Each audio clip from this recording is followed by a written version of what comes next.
بسم اللہ الرحمن الرحیم۔ نبی پاک صلی اللہ علیہ وآلہ وسلم کی نواسی حضرت علی اور حضرت فاطمہ کی بیٹی حضرت حسین اور حضرت حسن کی بہن حضرت زینب رضی اللہ تعالی عنہا کو خاتون کربلا کہا جاتا ہے۔ آپ رضی اللہ تعالی عنہا 5 ہجری میں پیدا ہوئیں تو نانا جان صلی اللہ علیہ وآلہ وسلم نے زینب نام رکھا۔ نبی پاک صلی اللہ علیہ وآلہ وسلم کے وصال کے بعد آپ رضی اللہ تعالی عنہا کو اپنی پیاری والدہ حضرت فاطمہ رضی اللہ تعالی عنہا کی جدائی دیکھنی نصیب ہوئی۔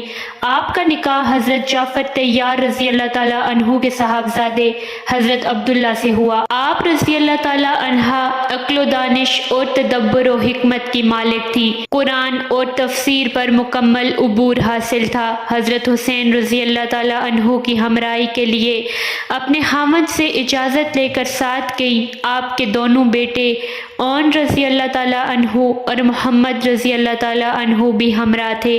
میدان کربلا میں دونوں بیٹوں، بھائی اور بھتیجوں کی لاشیں دیکھ کر صبر و استقامت کا مظاہرہ کیا۔ تاریخ اسلام آپ کے مرتبہ و مقام کا احترام کرتی ہے۔ قافلہ حسینی شام جانے لگا تو لاشوں کو دیکھ کر بے مثال صبر کا مظاہرہ کیا اور فرمایا، الہی ہماری قربانی کو قبول کرنا۔ خواتین اور یتیم بچوں کے ساتھ کوفہ پہنچی۔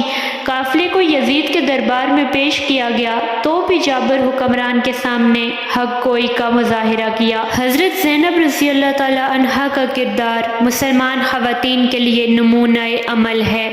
آپ رضی اللہ تعالی عنہا کا وصال 15 رجب 62 ہجری کو دمشق کے قریب ہوا اور زینبیہ میں مدفون ہوئی۔